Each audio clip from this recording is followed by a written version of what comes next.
Good morning, everyone. Welcome to the Education and Culture Committee. I'm the chair, Will Jawando. I'm joined by my colleagues, Councilmember Evans and Mink. And it is Monday, April 13th.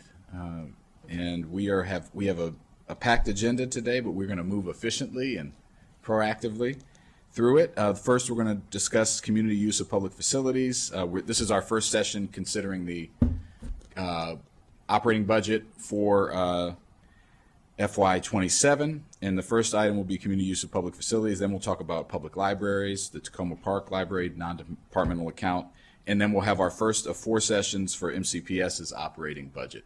And we heard last week from over 200 residents about what they wanted to see come out of the operating budget, and all of these topics that we're talking about today were on the list. We heard a lot about libraries, we heard a lot about schools, we heard a lot about community use of public facilities. So we're going to dive right in. I'm going to turn it over to Ms. Rodriguez-Hernandez to tee up CUF, and I know maybe you'll introduce your team if you have any opening comments. I think you have a couple of slides as well, right? Slides are yours. Okay. So maybe we'll start. Do you want to introduce yourself and your team, and if you have anything you want to say at the top? Certainly. You have to press your mic to the right there. Yeah, there you go. Do I need to just pull it towards you a little bit. There you go. There you go. And I can let go? You can let go. You can hear me fine? Yeah. Yeah. Excellent. Good No, you have morning. to stand up, turn around. No, you don't. You don't have to do it. Are You're you done. really about to put me on the spot? Good morning, everyone, and thank you so much for having us today. My name is Janelle Burwell. I'm the director of CUF, recent director of CUF. I haven't even been with the county for 6 months yet, and I am just excited to be here. I'm learning so much about this incredible department, and I certainly have just an awesome team with me here today. Vanessa, who's been with the county, I think almost over 20 years, and she's our financial manager, so she is the numbers guru.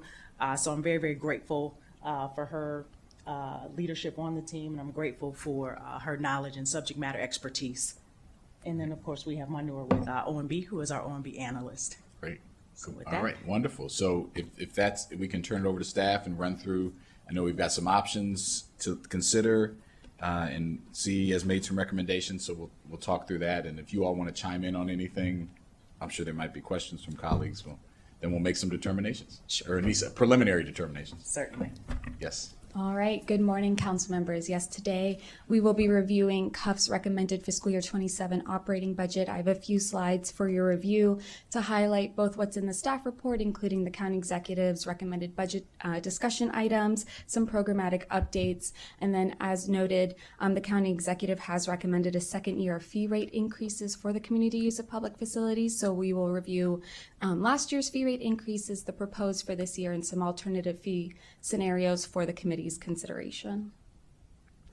So again, starting, we'll do an overview of CUF and the budget discussion items the executives recommended, the updated permit holder category structure, and those fee rate increases.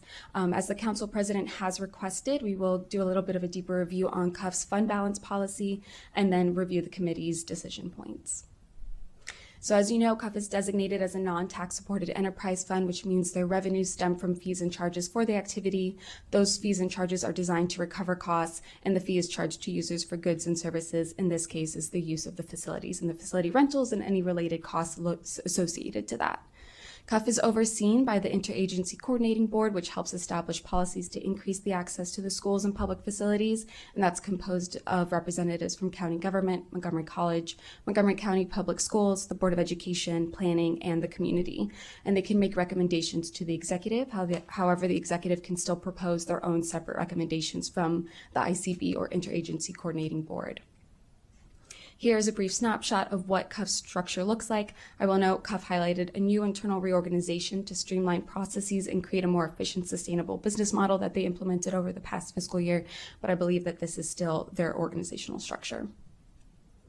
So looking at CUF's recommended expenditures and revenues being a non-tax supported enterprise fund, we're seeing a small increase of about 2.3% in expenditures. That is mostly related to operating cost increases, with personnel costs remaining about level with in addition to the compensation and benefits and related personnel costs, but FTEs are staying at 31 FTEs for fiscal year 27.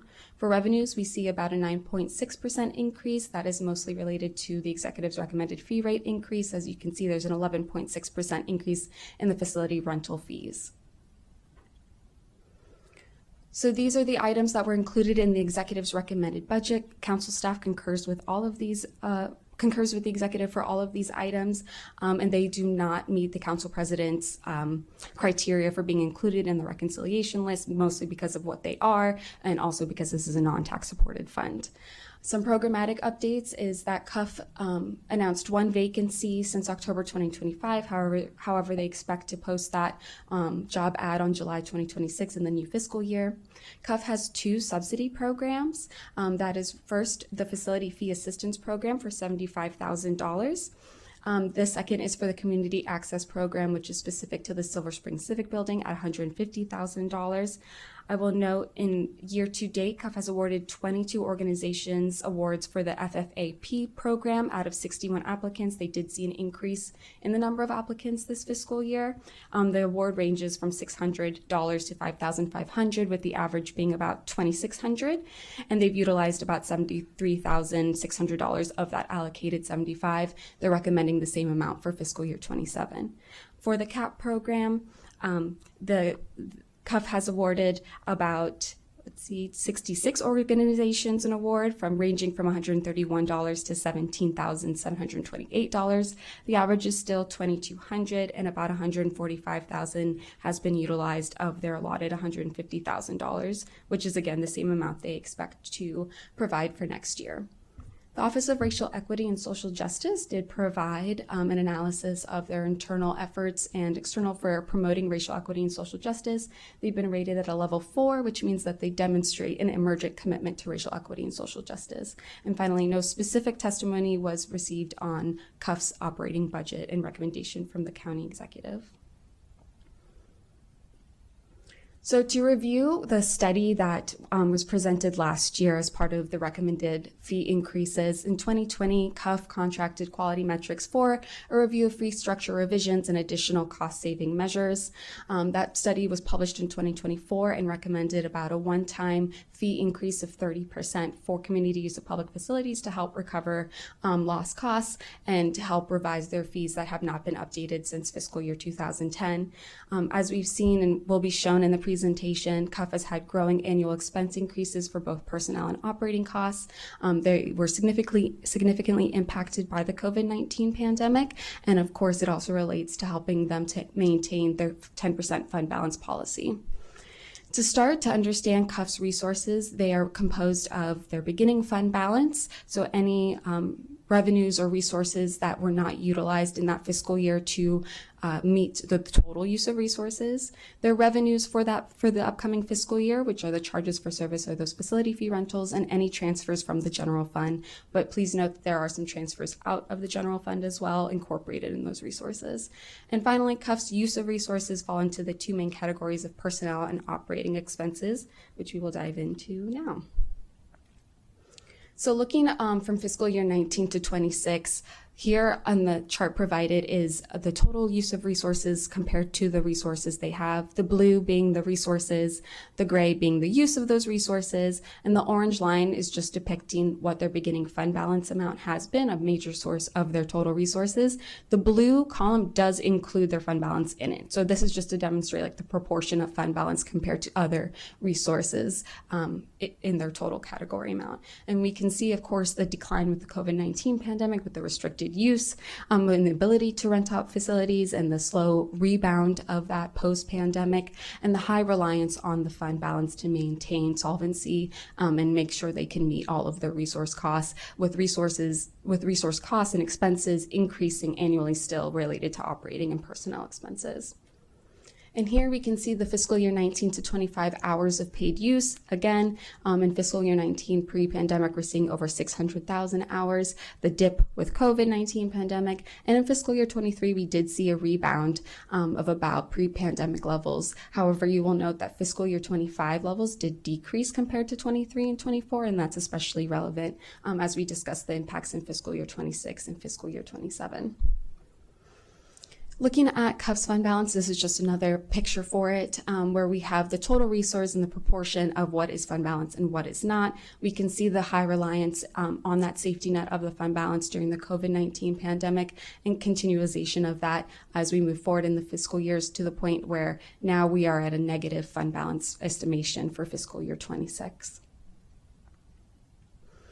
Looking at the use of resources, we see that personnel costs in the blue have remained pretty consistent, again, with no major staffing changes in CUF over the past few fiscal years. However, we do see those operating expenses increasing. Of course, they're mainly related to the utilization of the facilities. So if they're not being heavily utilized, expenses would be decreased. However, as utilization has increased, operating expenses increase, and they do annually increase related just to the cost of service and personnel. Those operating expenses are mainly contracts and services, utilities, and charges from others. Those are the three main categories of their operating expenses, and that is related also to the reimbursements to Montgomery County Public Schools, as CUF oversees the usage of the facilities for community use. That includes maintenance, custodial services, staff, equipment and turf, as well as utilities. So jumping into fiscal year 26, the county executive proposed a 3-year tiered strategy to increase fees for CUF as related to the recommendations from the consultant study. Last year, the executive recommended and the council approved a new permit holder categories, categories A, B, and C, which helps simplify the category structures for permit holders, as well as the fee rate increases of 10% for category A and B and 12.5% for category C. The consultant had also recommended higher fee rate increases for the out-of-county users, so that's why you see category C at 12.5%. So what we're seeing right now is that the revenues from charges for service are about $13.1 million for fiscal year 26, which is about almost a $2 million increase from fiscal year 25 and is above the original estimates approved last fiscal year. However, during the fiscal year 25 closeout, they did have a negative fund balance, so their total resources did not meet the use of resources, which has resulted, despite the increase in fees, in a negative fund balance in fiscal year 26. And I will note that when the committee and council approved the fee rate increases last year, we were only estimating about a $2,000 fund balance for fiscal year 26 at the end. So this is just reflective of the tight measures that were there for last year.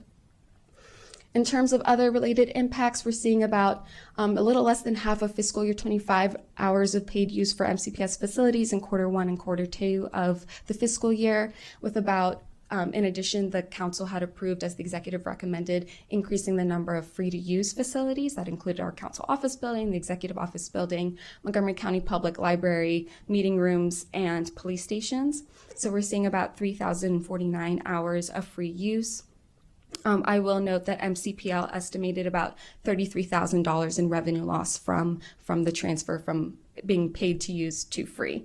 The Montgomery County government are also users of CUF facilities, and we're seeing about a $73,000 or 73,000 hours of paid use from county government users for CUF facilities.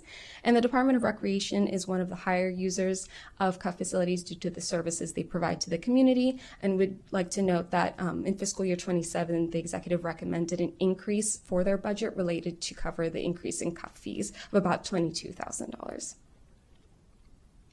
So looking into fiscal year 27 and what the executive has recommended, we're maintaining the permit holder categories for MCPS of A, B, and C, and he is recommending a 7.5% increase for categories A and B and a 12.5% increase for category C, those out-of-county users. In addition, they're recommending increases for users of the Silver Spring Civic Building. Category A combines about Category A and B for government agencies, county residents, and nonprofits at a 10% increase, and Category B are those out-of-county for-profit users at a 12% increase. Council staff did request alternative fee rate scenarios for the committee's consideration, but before we jump into that, did want to provide, as was discussed last year, a comparison of our current fees, the proposed fees, to surrounding jurisdictions. I will note for you that most across the board, the Montgomery County fees are below our surrounding jurisdiction partners, except for auditoriums, classrooms, kitchens, and synthetic turf fields compared to Howard County, and the synthetic turf fields and stadium fields compared to Prince George's County for the most of the comparison. And currently, there's the differential, there is no differential. Or what's the differential? I'm trying to remember from last year's discussion, from out of county to in county. In terms Going of, back to the last fee, the county executive proposed a higher increase for out of county. What- so this shows the low cost and the high cost. So the high cost would presumably be the out of county residents. And Cuff, please correct me if That's I'm the incorrect in current there. would this adjust, I guess I'm not, let me ask my question more specifically. Would his proposal adjust the ratio of differential? So is the 228 for the auditorium, is that due in part because someone might be out of county? That's correct? That would be one of the reasons, right? Yes. And so what I'm trying to ask is the 12.5% for out of county, how would that mesh with the current ratios? Do you see what I'm saying? Would that put us, is there a way to project what that would turn the auditorium fee to? I mean, for what's the current cost to use the Watkins Mill Auditorium? You know what I mean? You know what I'm saying? Like for an out-of-county user. Yes, and the specific hourly rates for the fees are in the circle pages. I'm just going to pull it up for you. We can find them on circle page. So it's right there, the FY26 current fees, those are the current fees right now. So for an auditorium, for category C, right now it's $203 an hour. It's gonna go from 203 to 228 for category C. So this would be that 12.5%. Yes, 12.5. Okay, that's what I'm trying to, I'm sorry, thank you, cleared it. So that would be the 12.5%, and then the low cost would be the in-county cost. Exactly. Okay. Okay. Got it. Thank you. I understand.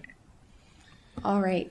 So looking a little bit more in depth into the executive's proposal, here is the 6-year fiscal plan with the one-time fee increase for fiscal year 27 from that 7.5% to 12.5% range. We can see that resources would meet the total use of resources as projected for the 6 years, with the fund balance growing beyond their 10% fund balance policy in fiscal year 28 and growing through fiscal year 30 with a slight decline in fiscal year 31 in terms of end of year reserves as a percentage of resources. And did just want to note, of course, fiscal plans are subjective to external factors and the realities of utilization each year. So that, as we saw for fiscal year 26, where we expected to end in a positive, we ended in a negative. And that's where we have that starting negative beginning fund balance of $68,392.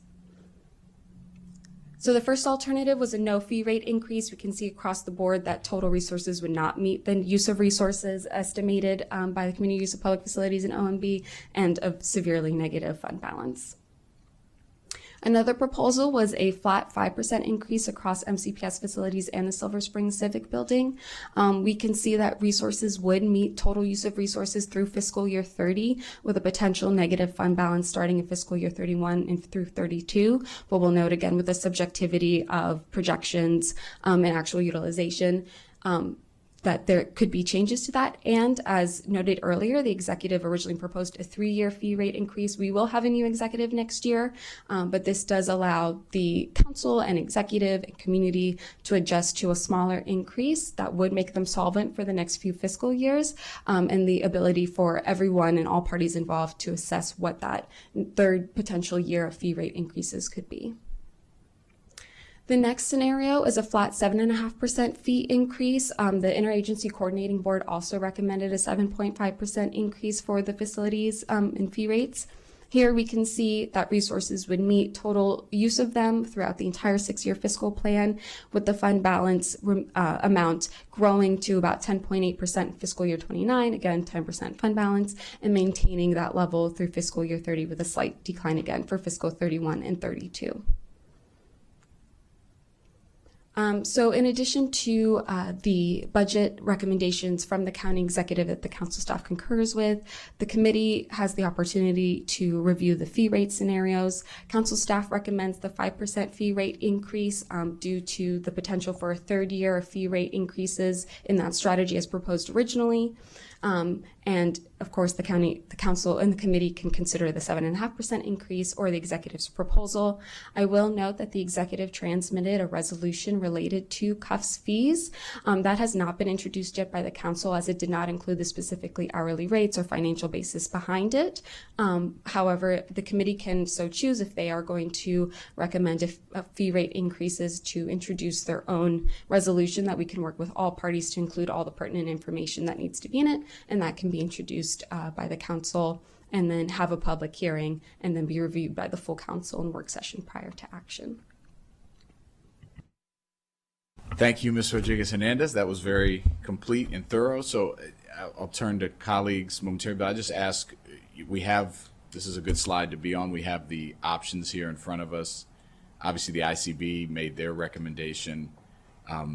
Is there anything you want to point out about the pros and cons of the council staff recommendation versus the other two, the ICB and the county executives, and some considerations you would want us to be aware of before making a recommendation? And you're going to need to hit your mic and pull it down. Okay, there you go. Certainly, and thank you so much for further exploration. And I'm certainly going to lean into Vanessa to add to this. But as I have been considering this, and also speaking with our OMB analysts, looking at the 5%, and we understand that CUF is an enterprise fund, and so it's prudent that we are solvent, and certainly we have to be mindful of the revenues that we're bringing in, and also of the policy to have the 10% reserves. And I'm concerned that, and these concerns were also expressed by county executive, that any lower, and in this case particularly the 5%, is just going to dampen our ability, or certainly hinder or slow that ability to get to those 10% reserves. And those reserves not only are for us to reinvest back into our resources, and certainly our assets, but also even, our subsidy programs. We still have to look at CAP and FFAP. And so, and then also getting to that point of pre-pandemic, and we're still kind of climbing out of that. Had the opportunity to look at the session from last year, and I think two of the council members, Councilmember Meek and Councilmember Jawando, were also on that committee, and we're still looking at how do we get to pre-pandemic levels. And so we were entering even into this year at a negative. And while it is certainly not ideal to raise the rates, especially in this current economic climate, if we're looking back at the recommendations of not only the fee study, also ICB and council executive, I feel as though it's almost a necessary evil. And I'm just not sure that the 5% threshold gets us there. I think Councilmember Meek and Councilmember Jawando, you may recall that when we first did the fee study, there was a push to just do an immediate 30% and not have this tiered 10% each year. And I think everyone collectively felt like that would just be too much of a burden on our residents and any of our permit users. And so the recommendation, which was adapted last year, was the 10%, right? And so we looked at that this year and felt as though, even though if we were just looking at the 30%, we do 10% this year, we actually felt like, in looking at the numbers, that we could meet our revenue goals with a 7.5%. And so I felt like that was even being a little bit conservative without necessarily trying to create this super healthy fund balance. And so I would just want us to also really, and I ask the committee to consider the rising costs. When we look at those MCPS reimbursements, those are going up every single year. And I believe if it's not in the report, we certainly can get that. That just shows that each year we're having to pay even more. And that's what's really, as you all are well aware, that's 90% of our business model and how we raise revenues. And so with those expenses continually increasing, and if revenues are decreasing, then as the charts show, that we're automatically putting ourselves in a negative. And we look at that from, if we look at a 5 or 6 year plan, that continues to worsen for us. And so, Vanessa, I would invite you to say anything further that you might want to add to that. I just would like to add, Janelle did a very great job conveying everything that I wanted to express as well. Just wanted to add that on page, I don't know what page this is. It's chart 12. After, at the very end of the report, it has the community use of public facilities packet that was submitted when we went to the county executive. So on there's a chart. It's labeled, I think it's page 12, and it's labeled CUF operating expenses. Is it circle 12? Or which chart are you? Chart 12, you said? Table? 12. Table The 12? table 12. Got it. Okay. So it's Page 17 of the packet. Okay. okay. So then it has CUF operating expenses from 19 to 26. Circle page 12. Okay. Sorry, And- circle page 12 is what you're talking about. I'm sorry. Okay, yeah, this one, yes. So this Hold has on. all of our operating expenses. Got it. Sorry. Okay, this is the CUP operating expenses for 19 to 26. Yes. Got it. So Circle page. just so we could take a look at, it's pulled by different categories. So the reimbursements are embedded inside of these. Some of them are separate, but as you can see, every year it's rising. So from 19 was the last full year that we had a pre-pandemic year. That year we had $12 million in revenue, but our expenses were 11.1 million. And we had a very healthy surplus. And I think that's what allowed us to be able to make it during the pandemic. During the pandemic, the schools were closed the entire year except for childcare. And I think we have 118 childcare centers now. And of that, I think we had maybe like 60 something, 70 some that were open during the pandemic. So we had no revenue coming in except for childcare. And we were able to keep all of our employees, and we were able to sustain ourselves because we had that funding balance. And in the future, I hope nothing like that ever occurs, but having a fund balance that will assist us in maybe if anything like that happens again, even if it's like on a smaller scale. Right now, we're 100%, just our revenues have to cover everything. We do have a budgeted amount for revenue and then budgeted amount for operating expenses. But after we cover all our expenses, we do have transfers, as Nicole mentioned. It's, I think, $1.2 million that come outside of the budget. So we also have to take in consideration that we have to cover all of our expenses plus the transfers that we have to pay every year. So as you can see on this chart, our expenses are constantly rising, and right now we're in the middle of updating an MOU with MCPS, and we haven't negotiated the rates, and I'm pretty sure they're going to go up slightly as well.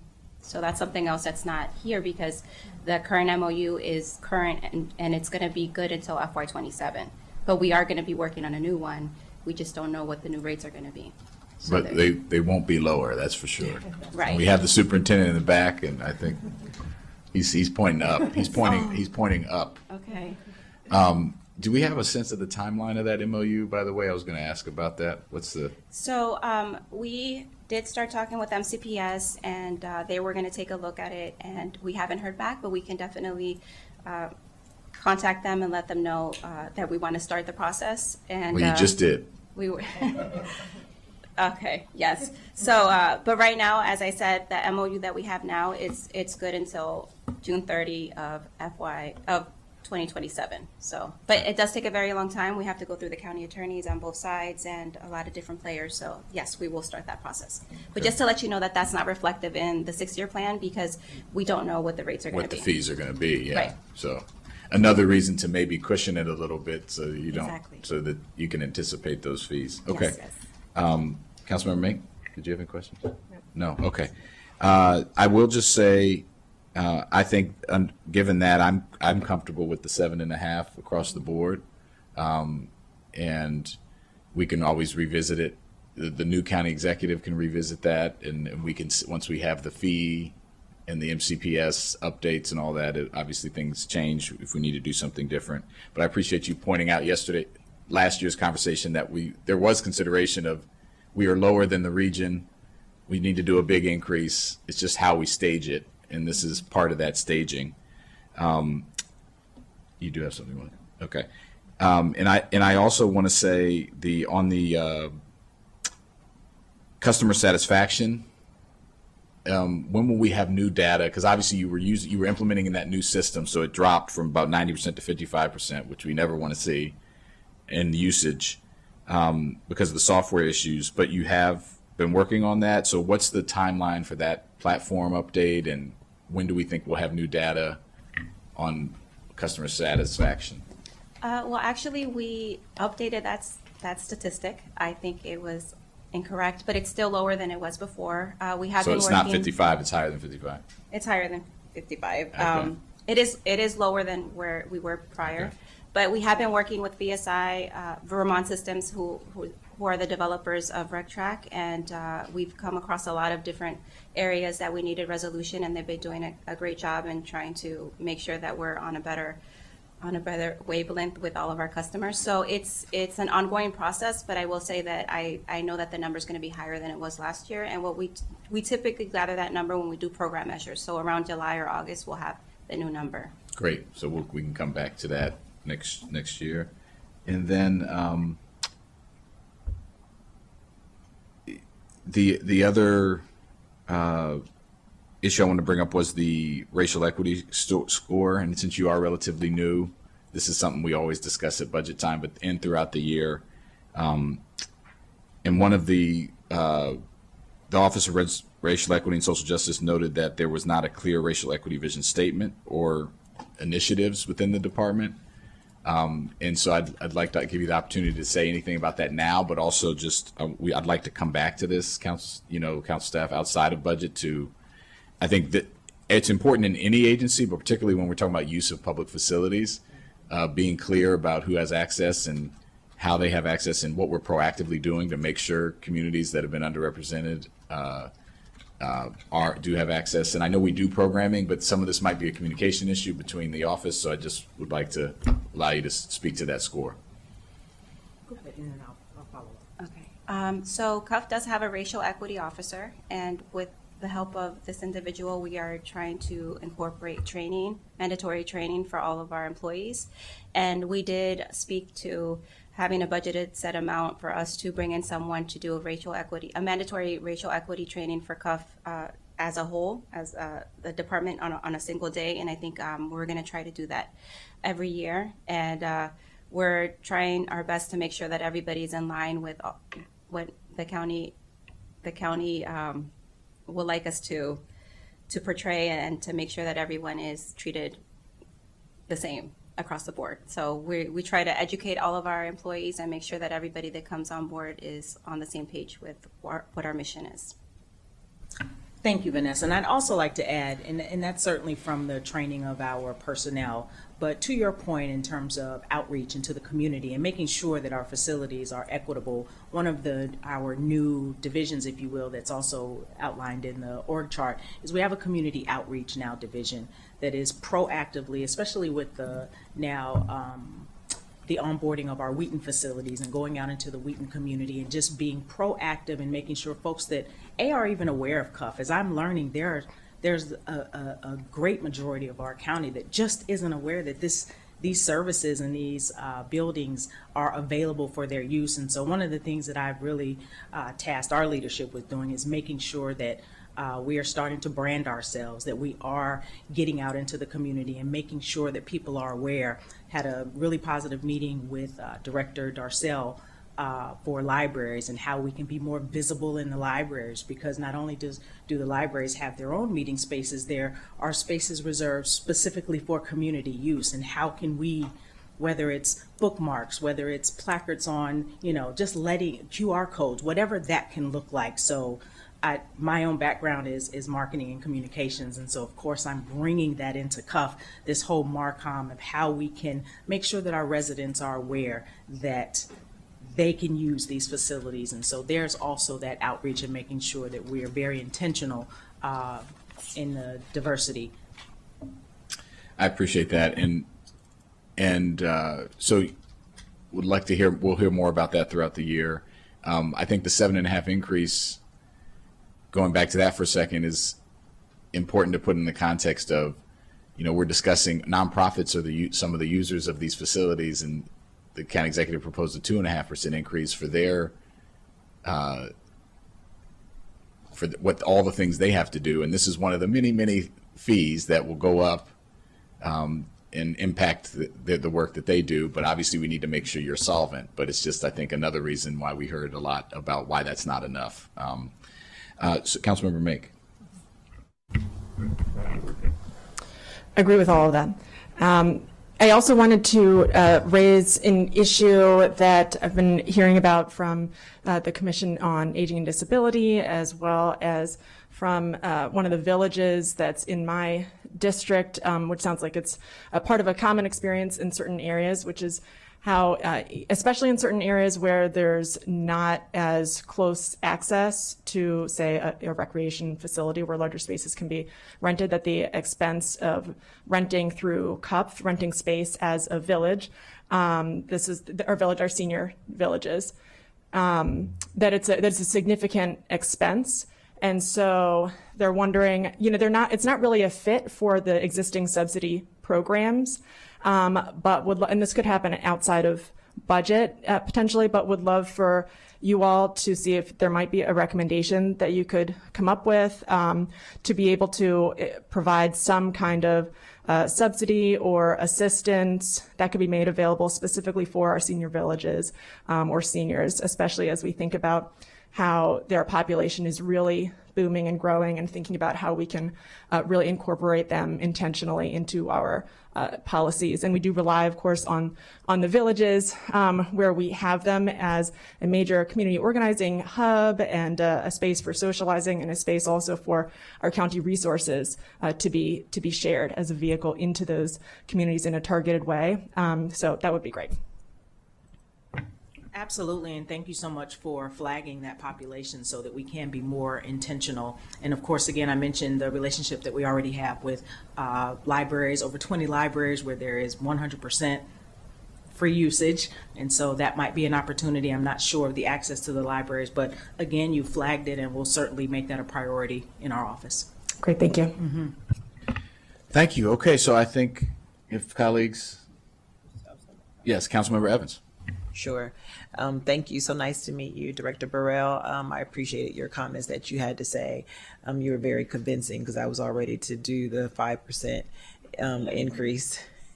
But as you all stated, prices have gone up. And so we do want to make sure that you're solvent. And to Chair Jawando, uplifting the RESJ. That's really important for all of my colleagues, including myself. And so I did appreciate hearing your response to that, and looking forward to seeing that go up next year. Right? Okay. And so just want to ask Chair Jawando if we're all in agreement with the increase, make a motion to have the fees laid out in the resolution. Absolutely. Okay. So you're moving the 7.5? Am I doing your job? You can do it. Am I doing your position? You can go ahead and do it, and I can second it. I want to make you sure can do it. Yeah, You're yep. there. So I move that we include the 7.5% in the resolution and just lay that out. Great. I'll second.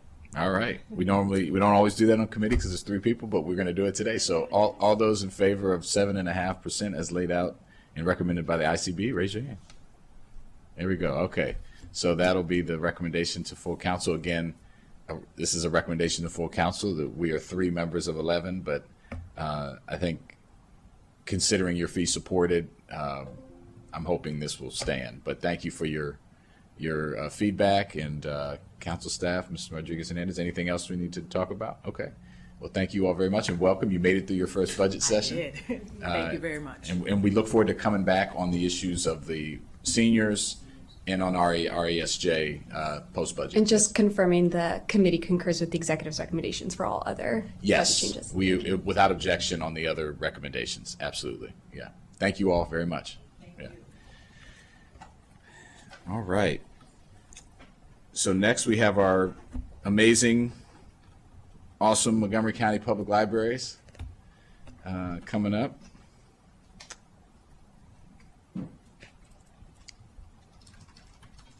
As I mentioned earlier, as you're taking your seats, we heard from many residents throughout the last week, and libraries came up a few times, as you might imagine. And I see we got Jim Montgomery here, and good to see you, Jim. And we're going to go over the top line budget items and some of the needs, but obviously we're going to want to talk about the Sunday service issue that came up quite a bit. So want to hear where we are in that and what we can do to address community concern. I think one of our cutest testifiers was Jim. You're cute too, but not. It was a young person, a very young lady who testified and saying, about the need for libraries to be open on Sundays. Stuck out in my mind. So I'll turn it over to council staff, Mr. Ambinder, to walk us through the packet. Thank you. Good morning. The county executive recommends an increase of just over $2 million or 3.65% from the FY26 approved operating budget for libraries, MCPL. That recommendation includes two items totaling $483,190 that would go on the reconciliation list per the council president's budget approach. The remaining items would not be placed on the reconciliation list. So I'll move through some of the background regarding the libraries at the bottom of page 2 and top of page 3 of your packet, and then I can pause after covering the background and the operating budget equity tool before moving on to those reconciliation list item decision points for any questions from the committee about the background. The main item that was spoken to during public hearings, as Chair Jawando spoke to, is regarding the library's recent move to eliminate Sunday service hours at 10 branches, retaining Sunday service hours operating from 10 a.m. to 6 p.m. at 9 branches that are listed at the top of page 3 of your packet. This service schedule is a curtailment of hours relative to the previous schedule, but it still represents an expansion of total hours from the pre-pandemic Sunday schedule, which had 13 branches open, but only from 1 p.m. to 5 p.m. This is an operational decision driven by strain on public-facing programs and library staff. Under the previous model, staff were reassigned to Sunday service from weekdays, which limited weekday capacity to serve residents and to run programs. So this change was made with libraries identifying the 9 branches that would remain open on Sundays, selected due to a combination of factors, including number of patrons, circulation on Sundays, capacity to withstand increased usage. And according to libraries, the library's current model still provides greater levels of Sunday service than any other library system in the state of Maryland. 9 other library systems offer library access on Sundays from 1 p.m. to 5 p.m., each at no more than 6 locations. And again, that's contrasted to the current MCPL model of 9 branches that are open from 10 a.m. to 6 p.m. DC offers Sunday service from 1 p.m. to 5 p.m. at 23 branches, and Fairfax offers Sunday service from 10 a.m. to 6 p.m. at 9 branches. Again, this change is primarily driven by the need to achieve sustainable staffing and service levels rather than an attempt to generate budgetary savings. In association with this change, the executive has recommended a reduction of $624,000 to abolish 10 vacant part-time positions totaling 5 FTEs. However, while these positions would be necessary to restore the Sunday service model, they on their own would not be sufficient. MCPL estimates that 15 additional FTEs would be needed in the budget in addition to restoring these 5 FTEs recommended for abolishment in order to reestablish the previous model at sustainable staffing levels.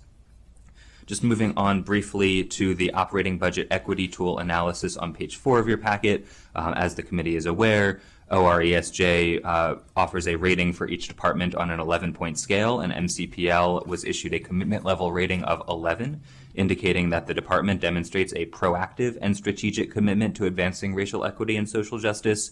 ORESJ highlighted components of the library's programs, including the vision and mission statement, the operating of the department's core team, and the efforts that the libraries take to solicit community feedback as factors in achieving that 11-point rating.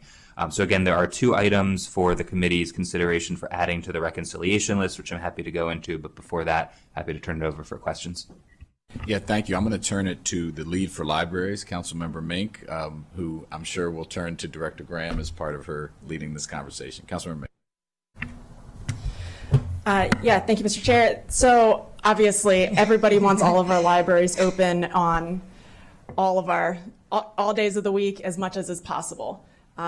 I know that this is an issue that you have been working on an ongoing basis with, and it's a staffing question, and it was a staffing question previously as well. So I just wanted to give you an opportunity to expand a little bit on that. That it's if you were to have the full budget, it doesn't solve all of our problems. It is the issue that I think it's important that we talk about with a little bit more clarity. So if you could give us a little bit more of an idea, a window into the difficulties and challenges there with the Sunday staffing, and how you are approaching working with our labor partners to move towards being able to have those Sunday hours back open eventually at all of our branches, but looking particularly at some of the libraries actually that we heard mentioned quite a few times in public testimony. Absolutely. Thank you, Councilmember Meek, and thanks to Councilmember Jawando and Councilmember Evans. And libraries are absolutely happy to be here. I want to introduce my fellow team members. MCPL is very fortunate to have a very tenured, amazing team. I'm going to start to my immediate left with Michelle Hong, who is our office business manager. Patrick Fromm is the Assistant Director of Public Services that can definitely assist me with answering some questions regarding Sunday service, who have been with MCPL during the many iterations of Sunday services that we attempted in the previous years. Maddie Shellhart, our Manager of IT and Digital Transformation. And last but certainly not least, Felicity Brown, our Manager of Collection Management. What I want to start off by saying is this was a 9-month partnership with McGeo and looking at our staffing analysis and the way we operate and offer access to our branches and Sundays. Previously to COVID, MCPL was open 13 branches from 1 p.m. to 5 p.m. And as a result of COVID and all of our community members coming back into our libraries and get reacclimated into society, administration made the decision to do a pilot and open all of our branches from 10 a.m. to 5 p.m., with the exception of 2, and of course, the Montgomery County Correctional Facilities location. That being said, we did so with over 100 vacancies at the time, and it put us enormous strain on staffing, which we haven't fully recovered from yet. And post that year, we've been increasing our laps to accommodate for the budget expectations as well. In saying that, what the strain has caused is oftentimes falling below minimum staffing levels, not only on Sundays, but also through the week, that propose significant public safety concerns and making sure our branches and our staff were adequately staffed to support the community. Also, a major disruption in our programming that we offer to our communities, as well as of roving closures based on that minimum staffing levels. So again, this was a 9-month analysis that we embarked on with our staff and McGeo to look at a better option to be able to sustain staffing across the system at the 9 branches that we have. And then I'll turn it over to Patrick Fromm, who may have some additional details. Thanks, Darcel. I agree with everything that Director Graham has stated, and I just want to add some context that this funding that is proposed by the county executive was not developed in response to the Sunday change. It just allowed us the ability to incorporate these reductions into our overall budget package. One of the best things that's come out of this, as tough as it is hearing from community members who are affected by these cuts. We opened up a feedback form when we announced the change. We've received over 370 responses to it from branches all across the county that were affected by the change. And in meeting with them, I also met with the young constituent and their father at Potomac and got a chance to talk with them about what they were seeing. And so the feedback that we are getting indicates how important access is to the community. We are not going to avoid looking into how we can expand that access. This budget submission doesn't affect that. The change that we would need in order to fully fund the Sunday service across the county would be much larger than the reduction presented here. And so we think that we can look at our model and keep access in mind as we continue to move forward and evaluate their success. And then there is just a note that a lot of the branches, their slowest day was those Sunday days. So even in the branches where we know every constituent using those branches on Sunday was having a great time, the usage wasn't at the level of the rest of the days of the week, and we were shortchanging those days and those programs to staff them. So it was a really tough decision to make, but it puts us in a position where we can operate more sustainably and then continue looking to the future at what sort of access we can provide. So I appreciate the chance to talk with you about it. Thank you. I appreciate that. And I'll just say, when I came in and I started meeting with our various labor unions and talking to, library staff in particular, there has been a lot of strain. And so this is reflective of a recognition of that reality. And it's important that we right size our staffing for the work that they have to do. And that's important for being able to serve the public properly as well. And nobody likes to see our hours cut. But what we do want to see is that we're on a path toward opening up those hours, increasing those hours, and getting to where we really want to be. But we have to do it in a way that is sustainable. And I'll be very honest, when I came in and in repeated meetings with staff, was hearing that it was not sustainable. So something did have to give, and there were security issues arising. There was, there were issues. So it did need to be addressed urgently, and there's a recognition that there's downsides here, and there's pain points that unfortunately the community is going to feel. But this is a necessary part of an ongoing progression, and I would just say that as you continue to work towards where we want to be and work with the labor unions and figure out how we can be strategic about our staffing, that I and that we want to be fully supportive and want to make sure that we are working to do whatever we can to provide the necessary budget that you need to be able to responsibly staff up and open up these branches as that becomes part of a viable and sustainable plan. What we don't want is for the budget constraints that we are hitting to just fall on libraries. Libraries are an essential part of our county infrastructure. The budget must reflect that, and Montgomery County is not going to be a place that goes to libraries to find funding as we need it. So I just want to make that very, very clear.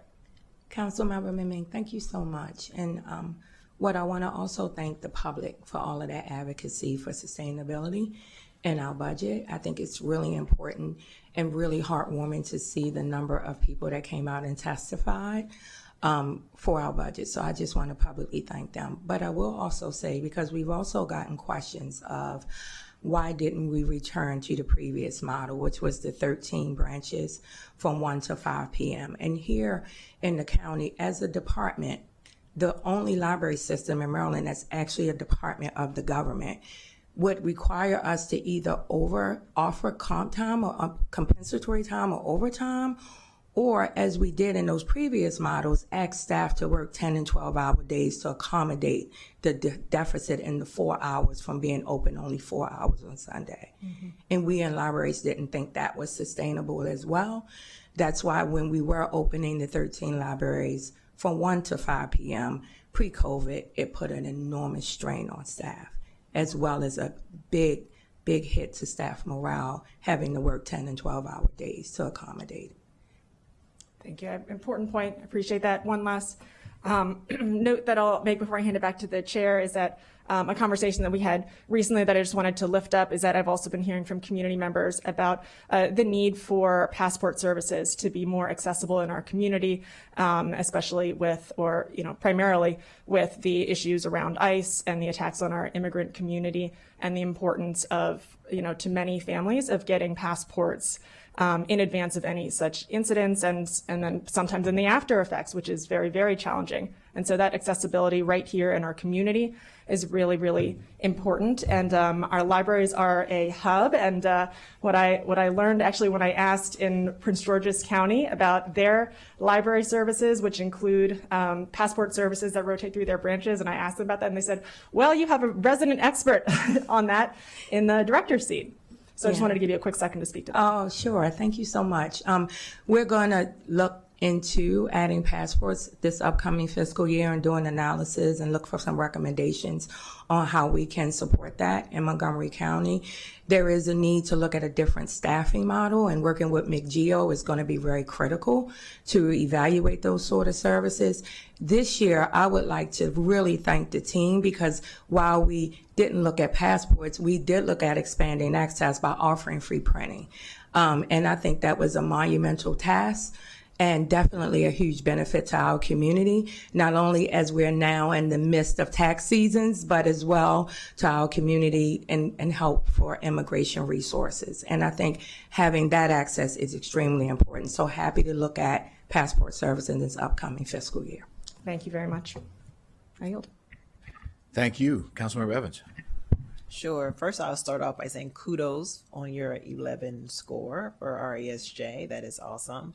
So just remind me, I don't know that I know, but talk a little bit about how we notified all of our residents that we were going to have a change in the hours of the library. Were we able to do that? I thought that a lot of the testimony that I heard, people were just a little bit caught off guard and they were unaware. Is that... Can you talk a little bit about that? Sure, thank you. So we sent out notice, displayed it prominently on the website, had signage in all the branch locations, but sometimes people get missed or they miss the window. But as soon as we had the change approved, we started rolling out that information and sharing it with people in the newsletter and things like that. I just wanted to be reminded of that. No, thank you. And I did appreciate, just as you all the extreme support that we saw during the public hearings about the libraries.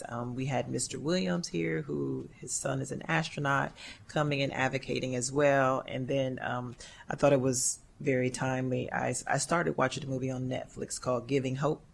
And it was a young lady in the movie who went to the library every single day. She didn't have anywhere to go, so that's where she went.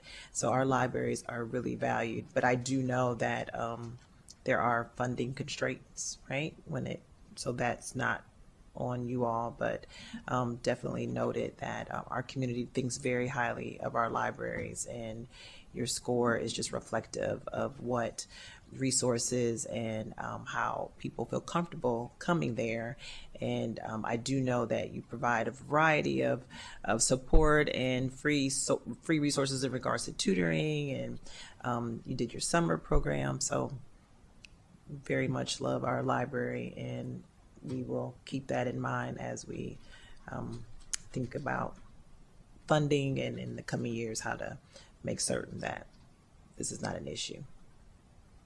That was my only, I just want to make comments. Thank you. Thank you, Councilmember Evans. I hear, and I've talked about in years past as the former lead for libraries that my Long Branch library, I was there probably 4 or 5 days out of the week as a kid, and it had a big impact on me. And so I think I'm hearing, I just want to say, and I want to signal support for the exploration of a phased restoration, working with our labor partners to try to get back to some level of service on Sunday through more branches. Am I hearing that from you directly? Yes, you are. And really important to get community feedback. If service is going to look a little different on Sundays, maybe different than any other day of the week, it's going to definitely involve community feedback and alignment. So absolutely. 100%. And one of my resting fears is finding library books laying around my house trying to return them. So I'm sure I'm not alone in that, but and Sunday's often a day when we're like, okay, can we get them back to, this is a good day to go. So I'm glad to hear that, and we'll follow up on that outside of budget time. But just to our residents, you're hearing from the committee, you're hearing from the department that they're going to work with the community on and that these budget reductions do not remove the desire for a phased restoration for Sunday's service, but that's going to be forthcoming. And so I appreciate that, you bringing that up. So I'll turn it back to Mr. Anbinder on some of the specific items. Thank you. At the bottom of page 5 and top of page 6 of your staff report is the first item recommended for consideration for the reconciliation list. That is $275,000 in one-time funding for the Noyes Library operating budget impact. As the committee is aware, the Noyes Library for Young Children is soon to undergo a renovation and then shortly afterwards a reopening. And so this funding would provide primarily for collection materials subsequent to the reopening. The collection funding would be used to refresh out-of-date items, replace materials that have accumulated significant wear and tear, and expand the collection to take advantage of the increased collection space in the renovated library. Again, this is a one-time expense, although the project description form for the CIP project indicates there will also be operating budget impacts in FY28 totaling $263,000. And those will include 1.4 FTEs. So those will be ongoing for different items. The $275,000 here is one-time funding. Council staff recommends placement of this item on the reconciliation list. Yes, I would agree, and we're excited. So we have, I think, our DGS colleagues here and others. We're excited about Noyes Library, and I think without objection, unless there's anything from colleagues, to add that to the reconciliation list. And the second and final item for the committee's consideration for the reconciliation list is $207,000 for enhanced security guard services at 5 library branches. This would provide funding to increase the number of hours during which private security staff are already present at 5 branches in the system. Those are Brigadier General Charles E. McGee, Gaithersburg, Germantown, Quince Orchard, and Rockville Memorial. Of the 190 disruptive behavior orders issued for county facilities in calendar year 2025, 125 of those 190 were issued for various library branches, and of those, 65 were issued for McGee Library. Currently, the McGee Library is served by 2 guards working a total of 88 hours per week, and some portion of that 40 work hours are funded by the MCPD Security Services Division. So the portion of the funding for McGee would be to provide MCPL with the funding to maintain that 88 hours per week level of security. The other 4 branches receive security staffing between 32 and 42 hours per week, and this item would provide funding to expand security services to have 1 security guard at the branch for the full service hours of each branch, which is 64 hours for 3 of the branches and 56 hours at Quince Orchard. And council staff recommends placement of this item on the reconciliation list. I appreciate that. I mean, one of the things we're talking about strain on staff, this is as we talk to folks that work in the libraries and use the libraries, this is a top concern, safety and security. We want and need our libraries to remain open to everyone in the public, but that means that they're open to everyone in the public and that you are dealing with the full breadth of the challenges and opportunities that come from that. I certainly support this. I think it's essential. I don't think it's a nice to have ad. I think this is needed. I know our budget process kind of dictates that things that are new have to go on a reconciliation list, but I see this as the cost of doing business as almost like an inflationary increase in my mind, but and very essential. So I don't know if colleagues have anything you want to say something about that? Yes. So Councilmember Mink. This again has been a conversation amongst staff in an ongoing basis. It's a great need. If we don't address these gaps, it's going to affect our retention issues. It's going to impact burnout amongst our staff. This is a good investment, and it's really necessary for our library staff to be able to focus on providing library services as much as is possible. And I did want to note also, and Director Graham, if you want to comment on this, by all means, but you've shared with me recently about the increase in in hate actions taken at our libraries and disruptions to displays related to LGBTQIA plus literature, pride displays, Ramadan displays, and seeing a dramatic increase there.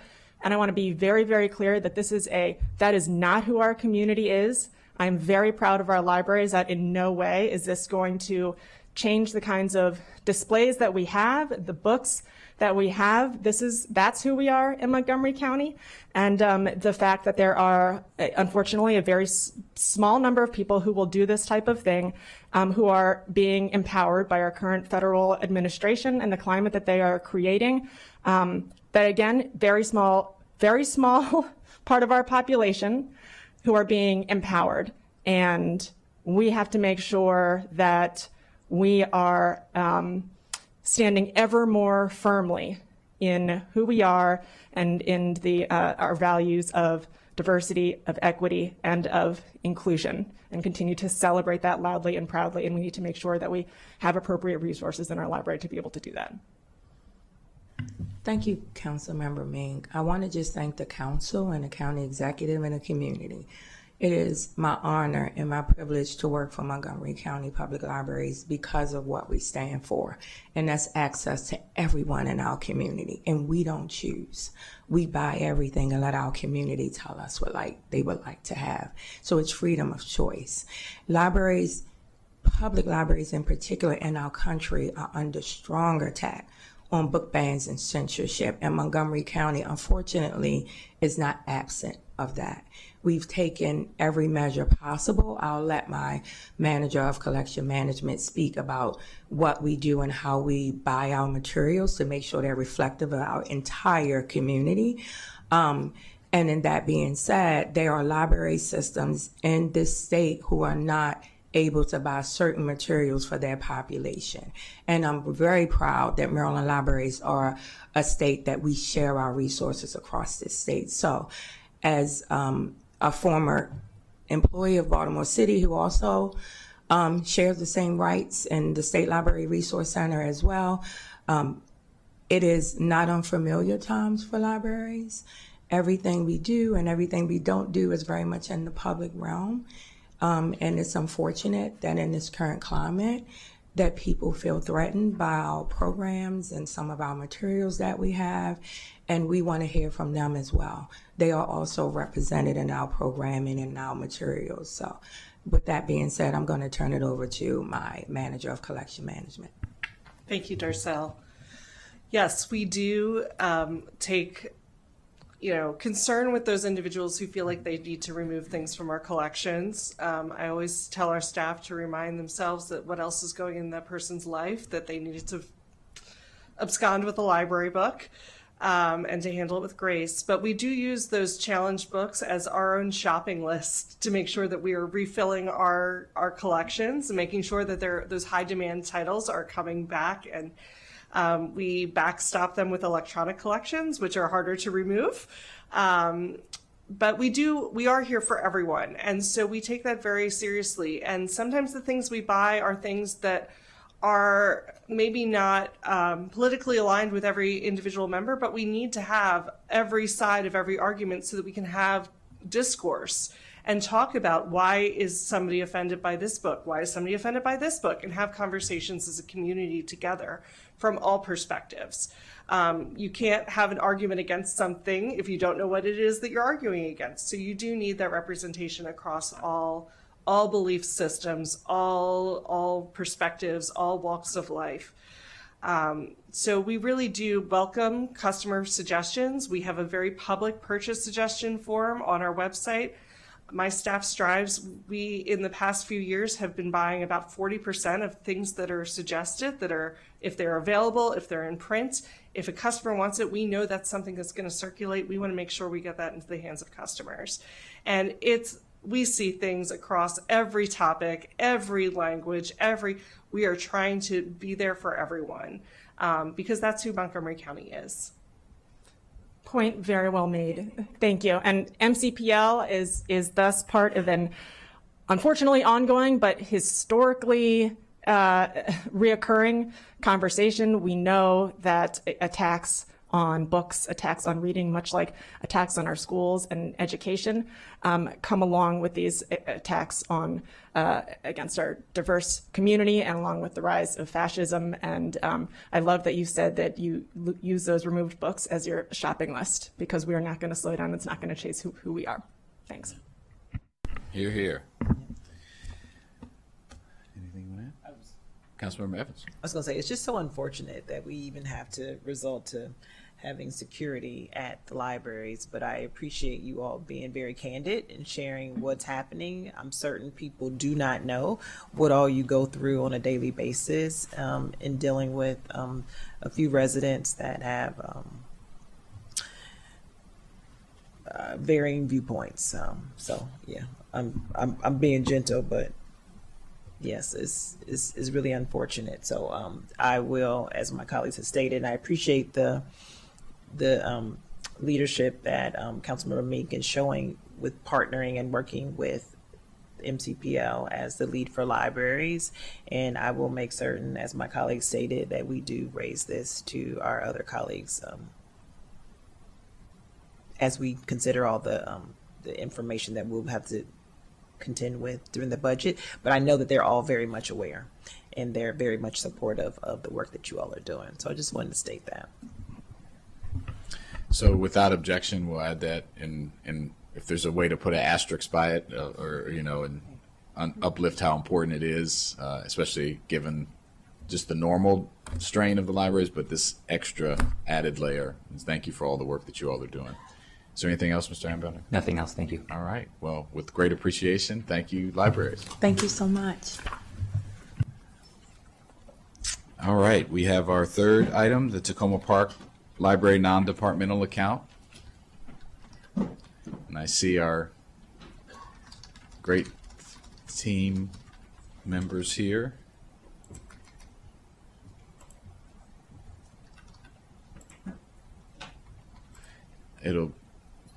I'll do my yearly reminder that if you check out a book from Tacoma Park Library, you got to bring it back to Tacoma Park Library. Not MCPL libraries. As much as they love each other, they're different systems. Just Ms. Jones, good to see you. Anything you want to say at the beginning? Sure. So thank you for the evergreen reminder. We always appreciate it because we are getting fewer county books than we used to, but we still get a few. And I also just wanted to say thank you for including us in this year's proceedings again. We appreciate your support in what are wild times for all of us, libraries included. We opened a new facility this past fall. Material support, thank you. Material support from our partners has really been instrumental in getting things up and off the ground, for which has been an incredibly busy first year in the building. I ran a few statistics just to recap some of the connections that the county's helped us to make with residents. We've been open about 7 months. It was September 15th, 2025. We've checked out more than 47,000 items. That's actually more than our total circulation in fiscal year 25 at our interim location. We've created more than 1,800 new library card accounts. That includes both city and county patron categories. And then more than 1,700 accounts were renewed, meaning that those were patrons that had been inactive in our interim location and then came back to us. We've hosted more than 200 programs in the new building that have had about 5,000 attendees. We've had more than 50 community-led events that were all hosted by community members. I should mention that our program room use policy requires that all programs in that room be free to attend and open to the public. So all 50 of those programs were available to all city and county residents. Our computer learning center is still incredibly busy, a lot of times helping people with personal devices, but also information literacy topics. And between AI and the political climate, discerning the truth feels like chasing a constantly moving target. We're doing our best to help as many people as possible to navigate online spaces safely and productively. And I would be remiss if I didn't say thank you to Councilmember Maincare for responding to a community call for a suspected ICE abduction in our parking lot shortly before the new facility opened this past September. It means a lot to our residents to see our leaders working alongside us on issues that are impacting so many of our vulnerable neighbors. And we also want to express some solidarity with our MCPL and MCPS counterparts who are working to ensure everybody's safety while also pushing back against political and cultural pressures to walk back our commitments to diversity, inclusivity, and representation. I came here from Texas 5 years ago, so this is all feeling very familiar.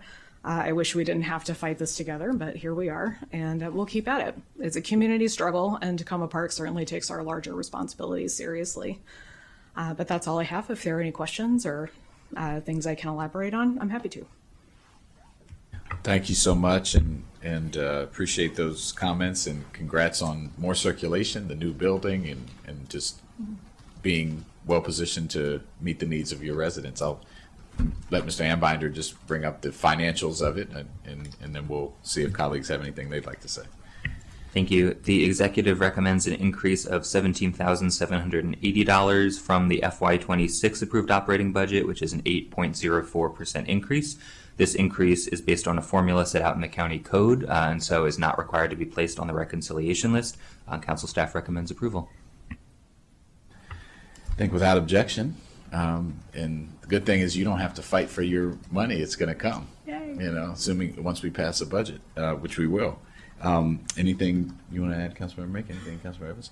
Well, with great appreciation, and I'm reminded I need to come visit you guys, so I'm going to make sure I do that this summer. Please do. We'd love to see you. At the new location. So without objection, we'll approve that, and thank you very much. Great. Thank you. Yeah. All right. All right. Our fourth and final item for today is going to be the opening discussion for Montgomery County Public Schools operating budget, and thank you to our colleagues for bearing with us. And we have Dr. Taylor, and we have Ms. McGuire. I think I see Ms. Alfonso Windsor here, and other various MCPS staff as needed, and board staff.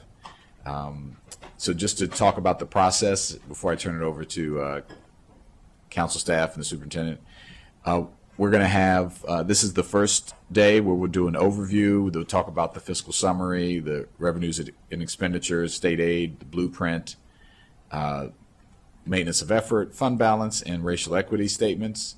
And then on the subsequent days, April 22nd, 27th, and May 1st, we will go through each of the various items. This is listed in the packet. Thank you to our Doug Prouty and Kristen Cummings for listing this out. It's the kind of the how we're going to proceed through this, and we're excited to start the conversation. So maybe do you want to start, Doug, and then we'll turn it over to Superintendent. Yeah. Thank you, Chair Jawando. So as you mentioned in your packet, you have a schedule for the 4 sessions on the MCPS operating budget. Note at the bottom of page 1, the GO committee will be reviewing compensation on April 20th, and the information about MCPS compensation will be included then on the April 27th packet. On the next page, just to note about the total funding, the tax reported budget request is $546 million. The budget is split into 4 areas of focus, and those are reflected in the budget documents themselves. There is retiree health cost benefits costs coming into the budget as well that are requested, and then in the final note there on page 2, the county executive recommends $3.785 billion in funding for MCPS. This is $222.4 million more than required maintenance of effort. You have information on spending and affordability guidelines on page 2. A chart in terms of the different funds for you, where the revenue comes from on page 3. Information about maintenance of effort on 3 and 4. A note in the middle of page 4, table number 3. The CE request there, again noted in terms of the amount over MOE. We will have information and notes for you on public testimony, which of course you have already heard in the budget hearings last week. Some information, department background, previous education and culture meetings, the RESJ statements for each of the categories for the budget, and finally a summary on a number of pages starting on page 8, moving through to page 12, on the different programs and areas of the 4 different parts of the MCPS budget, which are the base budget, non-discretionary items, discretionary items, and the blueprint themselves. And Ms. Cummings is going to take you through the rest of the report. And before we do that, let me maybe turn it over to Dr. Taylor if there's any opening remarks you'd like to make? We'll go after. Okay, all right, so we're going to keep go in that order. Ms. Cummings, yes, thank you. Thank you. Just briefly starting on page 12, we have a section on the monthly financial report and MCPS fund balance. The unassigned fund balance for FY26 was $21,478,157. Factors impacting the amount of carry forward in FY25 included savings from lapse and turnover in positions in FY25, in addition to both hiring and expenditure reductions implemented for central services in October of 2024. On Table 6 on page 13, we have MCPS fund balance history for your review. We also noted that based on the revenue and expenditure projections of the March 26 monthly financial report, the unassigned fund balance at the end of FY26, start of FY27, is estimated to be $5,970,730, and that is illustrated in Table 7, that breakdown. And just to highlight the last table in your staff report today, we have Table 8, which shows the MCPS FY26 budget and variance by category. Thank you. Thank you very much. Superintendent Taylor. Good morning, Chair Juwando, members of the committee. Thank you so much for having us. One of the perks of going last is that the chairs are warm. We thank you for the opportunity to be here today, and we want to acknowledge the Education and Culture Committee for your continued presence in our school communities and for understanding the challenges that we face on a day-to-day basis. Our fiscal 27 operating budget continues the work that we started last year. It remains focused on our fundamentals and sends a clear message of our strong commitments to our students and our staff. This budget prioritizes students by stabilizing class sizes and reducing class sizes through a tiered staffing system, strengthening special education services, including resource teachers for special education positions in elementary school, and continuing our equity add-on to better support students impacted by poverty, disabilities, and language needs.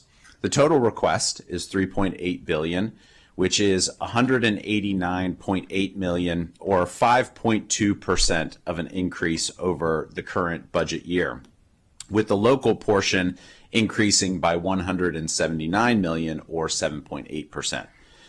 At the same time, we are managing shifting revenues and increasing our obligations. Federal funding is decreasing by $8.6 million, while new and expanded requirements, including community schools and blueprints, are mandates coming from the state, adding more than $20 million to our existing cost structure. And that's not even touching inflation. Investing in our workforce remains absolutely essential in order for us to continue to improve. This budget supports competitive compensation in line with county trends and maintains our commitments to our employees. We also continue to address challenges within our employee benefits plan with a $40 million increase to manage the rising healthcare costs and reduce the structural deficit. We have a lot of work to do with this structural deficit. It will take several years. This is one bite of the apple, but it's a significant bite, and it's one that we absolutely must do. We have passed the point where this is discretionary. This is a must-do, non-discretionary item for us. At the end of the day, this budget reflects our shared commitment to our students. It is about sustaining progress, addressing critical needs, and ensuring that every student has the opportunity to succeed. This is a significant request because our needs are significant. And restoring MCPS to its legacy requires nothing less. So I want to thank you again. We have a very brief presentation where we'll go over some of the numbers and whatnot, and I wonder if I can get that queued up. Yes. Okay. I was trying to filibuster long enough for you. That's okay. I will say council staff has done a wonderful job with their report and has highlighted a number of our critical issues that we'll hope to dive into some detail with today. Our tech support is on the way. Okay, so while the tech support is on the way, I want to talk you through just a couple of items. Need a that CIP item for tech mod here at the council. Well, it's funny that you bring that up. No, I'm just kidding. But in all seriousness, though, our tech mod was reduced in the CE's budget, cut in half. So that is something to think about and to put into context with some of our operational needs. We do have a brief presentation. It should be included in some of your materials, but I want to highlight where this presentation starts. It starts with where we are and where we're going. And there's no better document in MCPS about where we're going than the recently adopted Board of Education Strategic Plan Goals and Objectives, which highlight really 3 artifacts of future success for us as a school system. The first one is that 100% of our schools be rated as 4 or more stars on the Maryland State Report Card. This is an attainable goal. And for the first time in MCPS history this past year, more than half of our schools met that threshold. There's a lot of room for improvement, but we are steadily making progress, and last year's performance was a good artifact of the direction in which we're heading.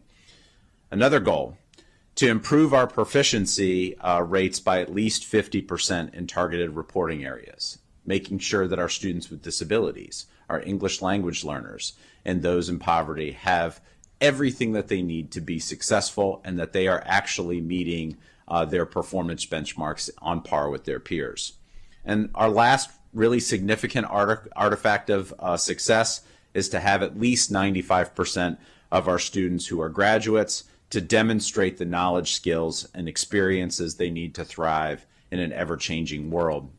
We call this our Future Ready framework, and it is really the centerpiece of our strategic plan for the next several years, where we focus on critical thinking, communication, collaboration, creativity, community impact, and well-being, all the things that make not just a great student, but also a great contributor to this community. We have 4 goals in our strategic plan, and this is probably not how most budget presentations start, but for us it's absolutely essential that we talk about where we're actually pointed and where we're heading and how you can hold us accountable.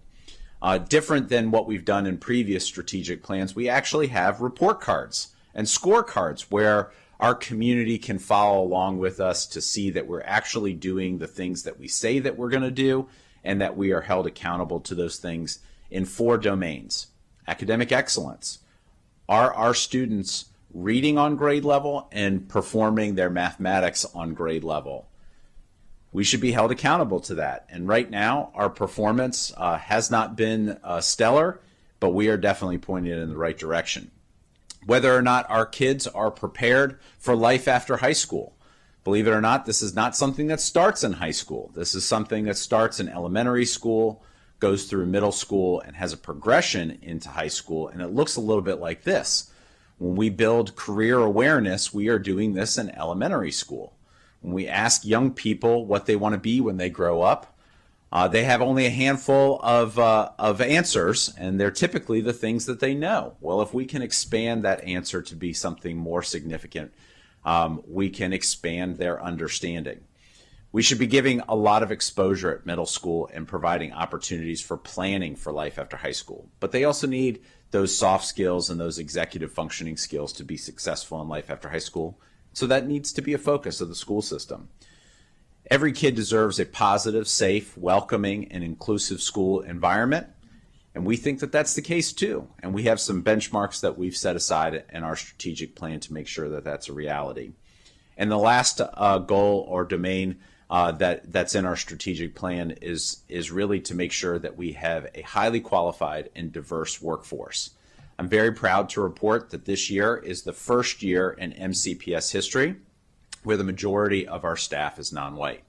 Now, we have a lot of work to do in terms of improving the diversity of our teaching faculty, but this is a big step for Montgomery County and a step in the right direction, because we know that when children see themselves in the adults in their school and they see role models that look like them, that representation matters.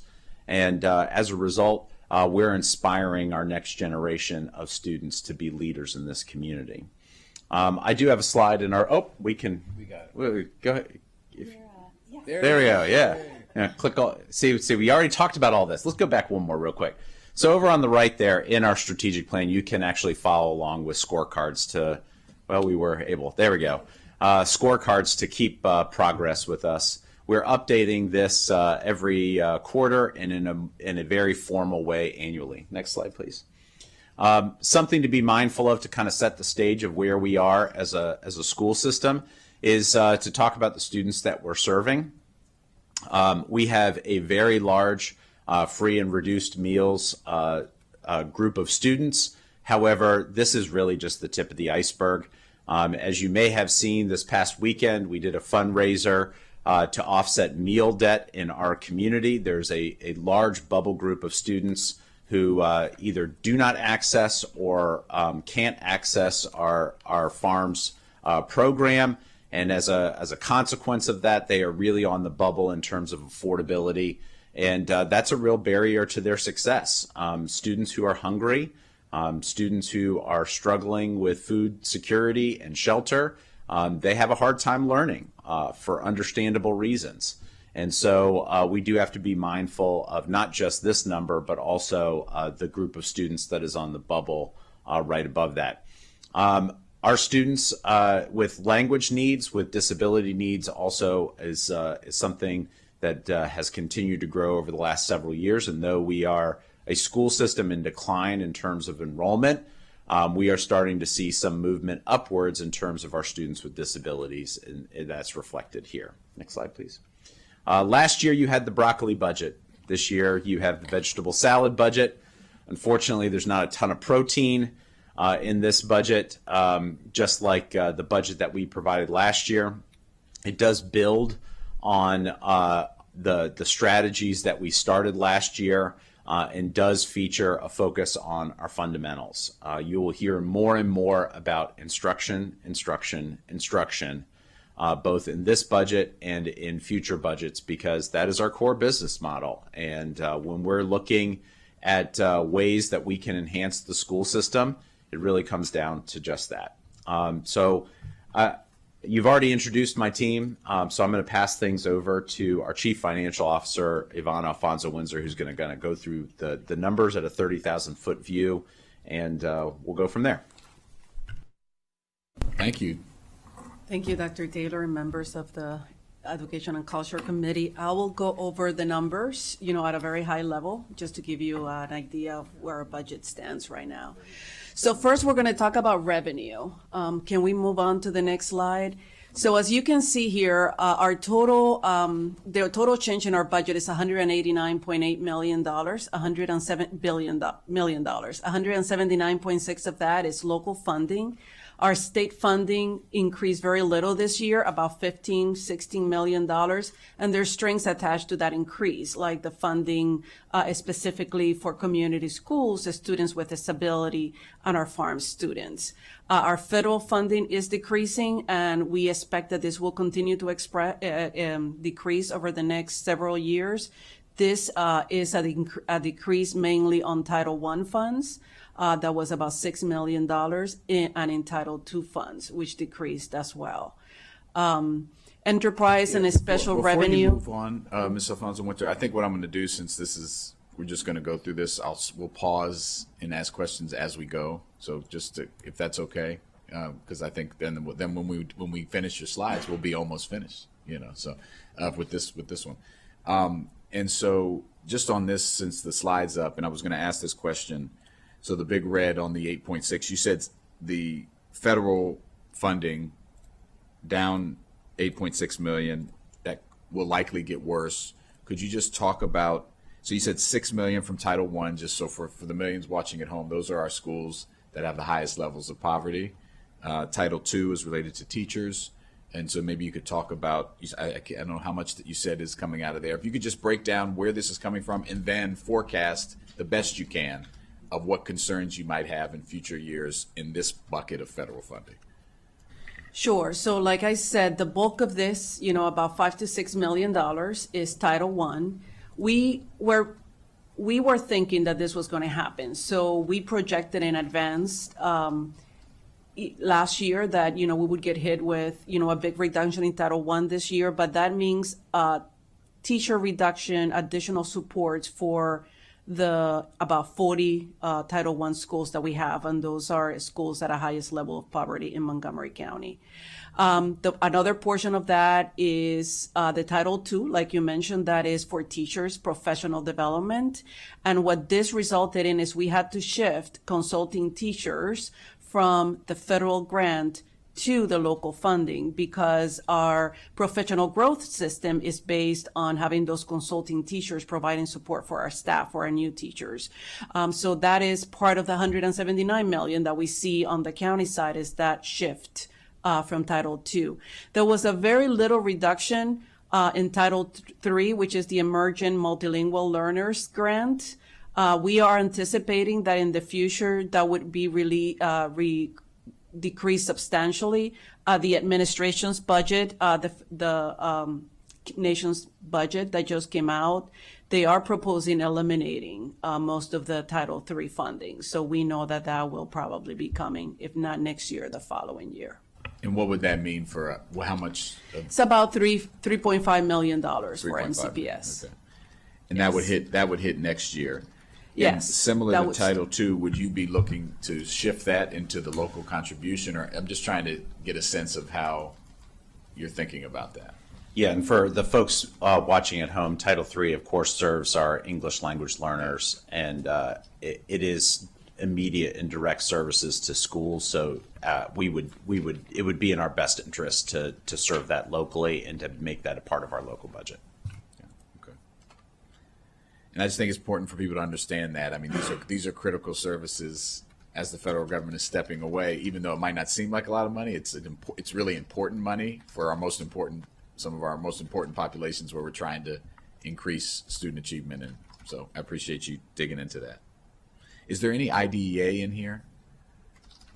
Yes, so that's part of the federal funding. It wasn't decreased this year, maybe just a little bit, maybe 500,000. Okay. We don't know where that is going to go in the next few years. I know that the state of Maryland actually is doing some study on a special education funding, and I believe the nation's budget does account for increases in IDEA. So I'm not sure what the impact that will be in the future. Thank you. Please continue. So the last two pieces is the enterprises special revenue funds. This is really our food services, for our students. And the other sources are summer school. We have some of the our interest, from our bank accounts and things like that. But that is, very minimal on some of the other, special funds that we have. But that is the total, $189.8 million. Again, the biggest impact is to the federal and the state. The decrease was significantly lower this year than in prior years. And as our enrollment decreases, that will be something that we will need to keep an eye on because that will continue to decrease as well. Appreciate it. So then now we'll go to the changes to the base budget. These are things that we looked at and we determined, where we could do some reductions to be able to afford some of the other things that we need to do. We did $10.2 million in total reductions. That accounts for positions, 41 FTEs, and it also accounts for a $4.5 million reduction in our technology area. As you know, we have now moved out of the implementation years for our enterprise resource system. That's all our operational finance and payroll systems. So we were able to reduce some of that funding to support other needs. And most of those positions are central. Those are all central staff positions. Correct? Those were all central If someone wanted to services see positions. a list of those, they would click your link on the budget, correct? Yes, we actually have exhibits for the sheet that you see up there on the screen right now is Table 1A, which is our budget summary of changes. And with each line item, there's actually an exhibit where folks can drill down to the dollar and see transparently where we are spending our money, both in total and also in the changes. I brag on this often, and I we've been building to this point. I appreciate that we have this. It's one of my favorite documents, and I always tell you can see there's an anonymous Wolverine, an anonymous elephant, and an anonymous penguin that are in that document right now. And so I'm one of those. I don't know which one, but it's a very interactive tool that is helpful. Probably the three of us, but we'll see. Okay, so please continue. Thank you.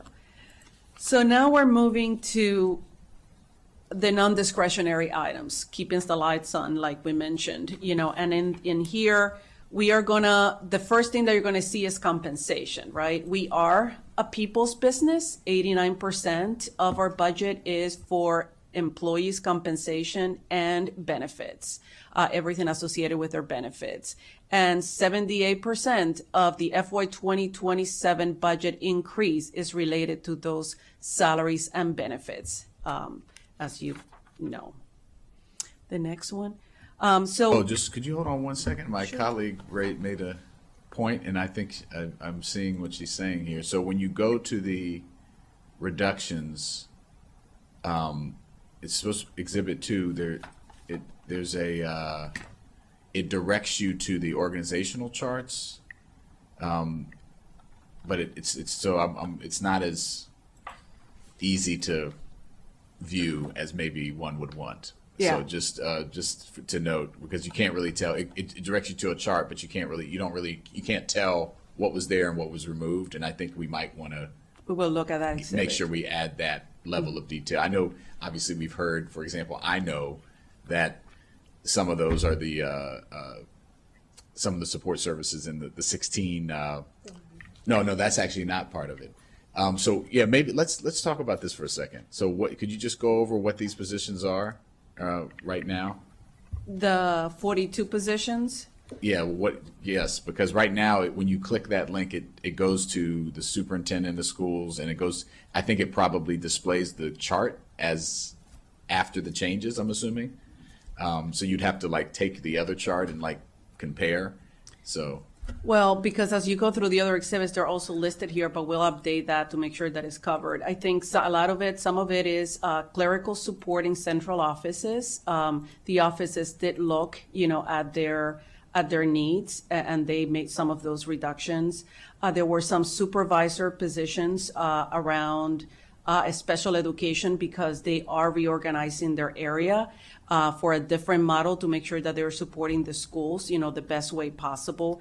There are decreases almost in every area. So there's decreases in the cross-functional teams, so that we have 12 cross-functional teams. Each cross-functional team reduced by one person because we used to have 13. We went to 12, so there is a reduction in every single one of those areas of the cross-functional teams. Yeah. And then there's some reductions in technology. Technology absorbs some reductions as well. And I believe that's the bulk of it, yes. All right, and as I said, which you've already agreed to, if we could make it so that you can click and see what the list of I think this is to your credit that 2 years in a row now, I think we've seen reductions to central office staff, which is something we often hear back about from the public in trying to push to the classroom, but also just recognize that we have to right size and be most efficient. So I think it's to your benefit to put exactly what those positions are. Yeah, and just very briefly, I'll add that as we are a school system declining in enrollment naturally, because a lot of our staffing is ratio based, our school-based staff continues to contract, and the size of our bureaucratic entity in central office also proportionally should be adjusted to meet those needs. And where we can find efficiencies, there's projects that we are no longer engaged in that had staff that are connected to it. And so as those projects sunset, we should probably sunset the staff that go with it unless they're repurposed to another project. And so we're sensitive to those things and trying to stay as up to date as we can and to right size the district to match our current enrollment. Appreciate that. Thank you. Please continue. Thank you. So this second slide just emphasizes, what we just talked about. We're in year 2 in FY 27 of our negotiated 2-year agreements with our associations.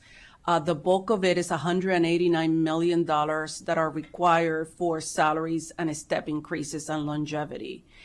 And the reason our request is about exactly that amount is because we are assuming $70 million in lapse and turnover.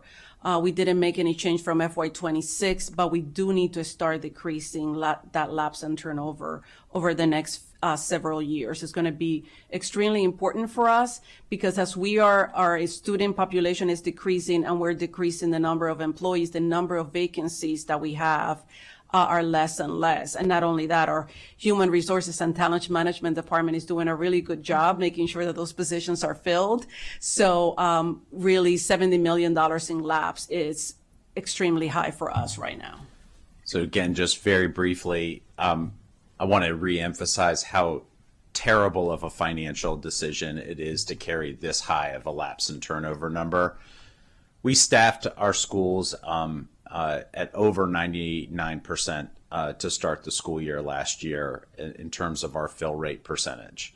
As our fill rate continues to remain high, this is going to become more and more problematic. You heard from council staff at the open of this presentation that we had a $21 million fund balance, and that may seem like a lot of money, but that's 0.5%. And for an entity our size, to have a fund balance like that, and especially the one that we're projecting right now is substantially lower than that, it's actually dangerous. And so when you have things like massive weather events and no contingency, and that you're relying on your fund balance to carry you from point A to point B, having an assumed lapse and turnover this size is going to be really problematic going into the next several years. So if there is a red flag in our budget, it is this, which is that we have two big gaping holes that need to be filled sooner rather than later, and there is some significant urgency behind this. The first one is the employee benefits plan. The second one is lapse and turnover. The sooner those two things get addressed, as uncomfortable as they may be and as high dollar as they may be, the more financially solvent and stable the school system will be. And the point you're making here, to underline the red writing, is that this budget doesn't address the lapse and turnover at all, but it does begin to the second year of addressing the employee benefit. It does, and as a matter of fact, it's really the first year of addressing the Employee Benefits Fund, because last year we used OPEB to kind of fill the gap for cash flow reasons, We reduced our contribution. Yeah, not to fill the structural deficit. This would be the first year of actually making an attempt to fill the structural deficit. There are significant issues that, if not addressed immediately, are going to be long-term worse than where we are today, as if that were possible. We really do need to position the school system on much more stable footing, and these are the two areas that, until we fill these holes, it's going to continue to be a burden on every budget year until we do. Thank you. The next slide, please. So the next item that we want to talk about is employee health benefits. And we talked about it a little bit. Dr. Taylor just talked about it. But again, we are asking for $40 million for the employee benefit plans. And we're continuing. We're working with the Retiree Association, with our employee association partners, to see how we can minimize and continue to address that structural deficit, because it is a significant concern for MCPS. The budget does request, continues the assumption that $27.2 million of the county OPEB trust for retiree healthcare cost, that continues to be part of our budget. And then last year, if you remember, the state, to balance their budget, shifted about $19 million from their pension costs to the locals. And then it was absorbed the MCPS budget. That was part of the budget that we received. But now they said that it shouldn't have been in the MCPS budget. It should have been in the local government. So what we're doing is shifting it, to the local government. So it's a decrease in our budget. And then we're seeing, we took another $0.8 million reduction from our local pension cost because we're doing really well in our investments. So we could take that $0.8 million reduction. And obviously, on April 27th, we'll go deeper into compensation, benefits, and vacancies and lapse. But this is a good way to frame the start of it. Our next non-discretionary item is enrollment. Obviously, our students is why we're here. We came here a few weeks ago, last month, and we gave an overview on our new staffing standards. But due to the declining enrollment, we reduced 505 FTEs. But we were also then able to do the first phase of our new staffing standards that require adding back 420 positions. It's still a reduction, though, that we were able to assume.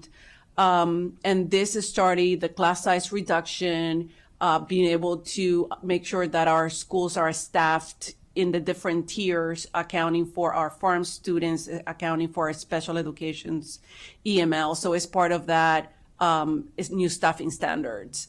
At the end of it all, it's a net reduction of 84.5 full-time positions and $13.5 million. And this just gives you an idea of what, the enrollment decrease accounted for each of the areas. So overall, elementary schools had an 88.4 FTE decrease, middle schools 55 positions decreased, and high schools 112 positions decreased. Our cohorts moving up are not as large as they used to be. So as the students are graduating and leaving their school system, our enrollment is projected to continue declining. But that was all offset by our special education, which increased by 148.4 FTEs. And this is a mixture of special positions and para-educators. Like it mentions, we are seeing a significant decrease in enrollment, over 5,000 students that we are now anticipating for FY27. And again, I mentioned this, like I said, we came over a few weeks ago and we gave you an update on our staffing standards, but this, we haven't updated our staffing standards. Our staffing guidelines have been the same, I think, for over 20 years. This is a multi-year effort, different phases. We're starting with elementary school, moving to middle and then high school. And then we're hoping that this will improve consistency, that there will be more transparency and equity as we place staffing in the schools that is really based on what our numbers are telling us, what the populations, and this will hopefully stabilize and reduce class sizes and will continue to do so, even though it will take, a multi-years to see what the full impact will be for our staffing standards. And like I mentioned, phase one is elementary school. That started in FY27. It will be FY27, FY28. Middle school will be FY28, probably going into FY29, and then high schools in FY29, FY30. We're also including our special schools, and then by the year FY 2032, we will really review everything, make sure that there's no tweaks that need to be made, and make those. Again, it is a work in progress, and as we learn more every year how things are going, then we will make tweaks. And then last but not least, that's the second to last. This is the blueprint. This is, as everyone knows, this is mandated by the state of Maryland. And this, you're going to see here, really the progression when you look at the total when we started the blueprint in FY20 through now FY27. I do want to make sure that everyone understands. Just before you do that, does Councilmember Mink have a quick question on the staffing standards, which we will discuss obviously in more depth next time on April 22nd. Sure. I just want to, and you've spoken to this some, but I just wanted to highlight or give you an opportunity if you wanted to add anything that we're offsetting a lot of the savings from the decreased enrollment by implementing these standards. And so I just wanted to give you a brief moment if there's anything else that you want to add, generally speaking, about why it's so important, that it's worth doing that it's worth doing that now. Well, normally a decrease in enrollment would be a sound of an alarm and a real challenge to manage, and it is. But this also presents an opportunity. It really is the right time that if you're going to tackle class size to do it during an enrollment decline so that you can both proportionally manage some of the decrease while offsetting that by rebalancing class sizes in a really meaningful way. One of the challenges that we've observed really early on is the inconsistency in the application of our staffing guidelines. And what we hope to bring to principals and to communities is clarity and transparency, that this is what the ratio is assigned, and this is what you can expect to see in your classroom, and these are the rules that govern it. And if you are fortunate enough to see a change in to the benefit of enrollment growth, then it's reflected in staffing in quick format. And this is really the right time for us to address this particular issue. As much as we can, we're really trying to get back to our core business function as a school system, which is teaching and learning, and where that begins and ends is in the classroom. There's a lot that makes the classroom happen. We have a lot of wonderful support staff that contribute positively to what happens in the classroom and the outcomes that we get. But it really does begin with the classroom teacher, making sure that we have the staffing that's adequate and it makes sense and it's fair and that it's transparent. And that really is the goals behind this. Thank you. I think just important again to emphasize that this is not some bonus. We're still in the salad budget. No protein yet. Right. Exactly. Yeah, exactly. Not yet. This is no salad dressing either. That's right. This is the equity, the transparency that the community continues, the public continues to ask for and deserves, and we're getting to the standards that we have wanted to be able to maintain in a way that the public can understand. So thank you. Very important point. Salad dressing is usually the killer, by the way. Please continue. Thank you.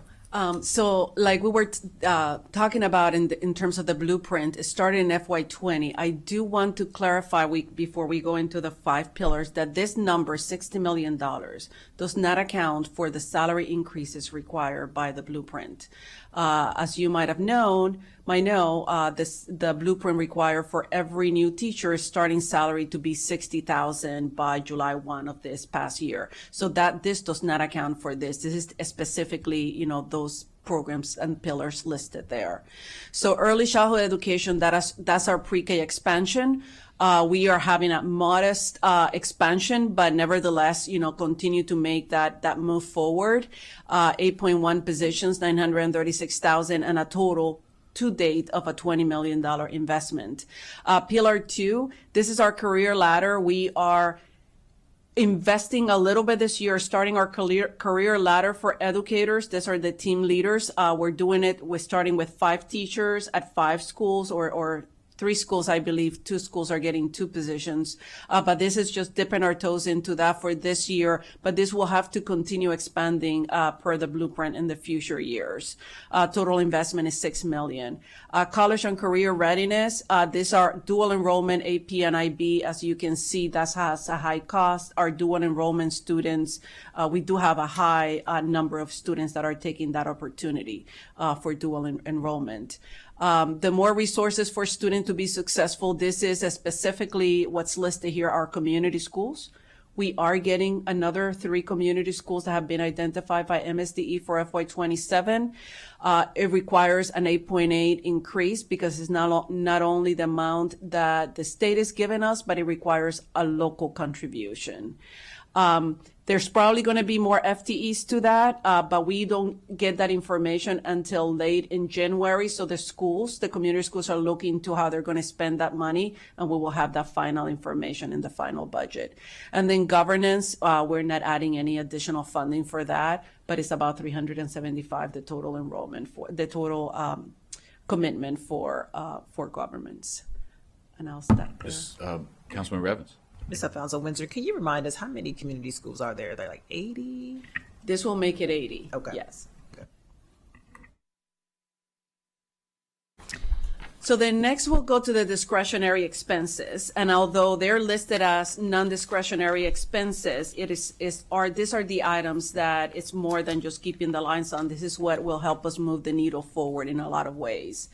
So these are items that are not required by law, policy, and contract. So it doesn't mean that they're not important. It's just that there's no requirement for them. And they are based on the strategic priorities of our budget of education, Board of Education, to make sure that we're meeting the needs of our staff and students. The discretionary expenditures, I'm just going to go over a few of them. I know we're going to go over them in more detail later, but I just want to point out that the special education resource teachers are here. Our security for elementary schools are listed here, 28 of those. The equity add-on. There's funding for our regional programs, for professional learning, including an additional day for our supporting services employees. And then next. And then on the last slide, I do want to bring your attention the Arcola Innovative School Year calendar. That is a reduction in this budget. So that totals $25 million. And again, like Dr. Taylor mentioned at the very beginning, this is a budget, focusing on our fundamentals. Thank you. That concludes your overview. All right.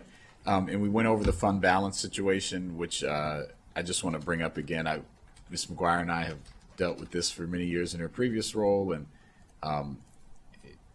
the projected fund balance was, where were we again? What was the number?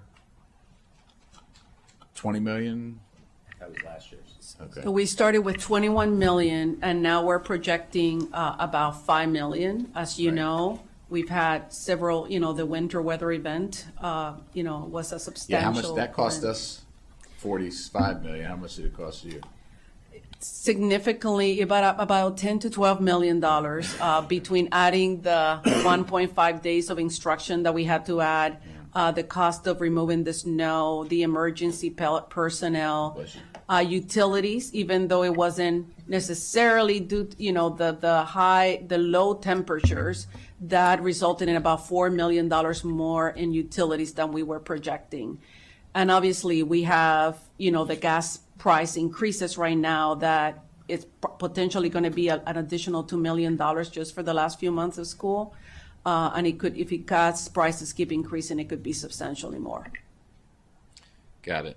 And so, yeah, I found the chart 6 here. So it was 21 last year. You're projected to be 5. Obviously, over the last 13 years, it's usually rotated somewhere between 17 and 25 million ish.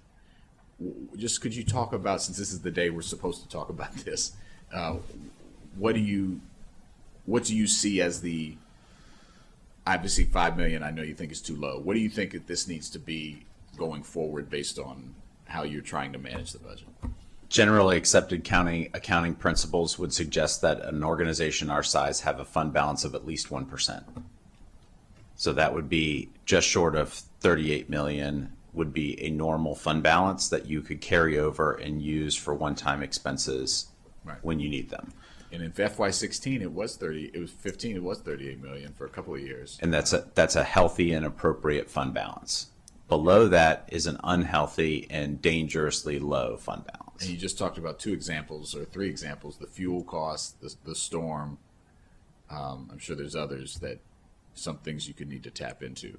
So so it's important to note there is no contingency line in the school system. We've got your budget. back, obviously. We always do, but well, and I'm glad to hear that, and that I'm sure is giving all of us a lot of relief. But the reality is to manage our resources well. We do have to plan ahead, and part of the budgeting process is taking into consideration many potential scenarios. And I think that the federal administration has presented us with a lot of opportunity to consider things that we normally wouldn't consider because of volatility at the federal level. That volatility has presented unfavorably for us, independent of the weather. Now, the weather, of course, is a natural course, but having to deal with a 25% increase in fuel prices, which is pushing now 30% increase in fuel prices. That's not how we saw the last quarter of this fiscal year going, and we need to adjust for that. We will likely need to adjust in our final budget that gets adopted before the Board of Education. We will likely have to make some changes to that final budget document to account for this as well. I appreciate that. Just wanted to lift that up because it's something I know we're looking at it with a lot of our across government, but with you all, it's particularly, important. Colleagues, anything you want to ask at this point? Okay. So we will, as mentioned, we will dig into the various items as we move through over the next couple of weeks. And up next on, I guess it's next Thursday, I think, is it Wednesday? Okay, next Wednesday, next Wednesday is we're going to talk about special education, all of our EML students, the staffing standards, the regional program implementation positions, summer school, secondary literacy, math and support, and the equity add-on for differentiated school allocation. And we look forward to diving in with you and your teams and appreciate the overview today and kind of setting the table with the salad. And we will bring our fork and knife starting next week. You're contagious with your. All I need is the apron, But we can work on that. Cost you $12.50 for the apron, I don't. but, I don't okay. want to increase costs at all. So just bring the one you had. But anyway, with appreciation to staff and to MCPS, we'll see you next week. Thank you. We are adjourned.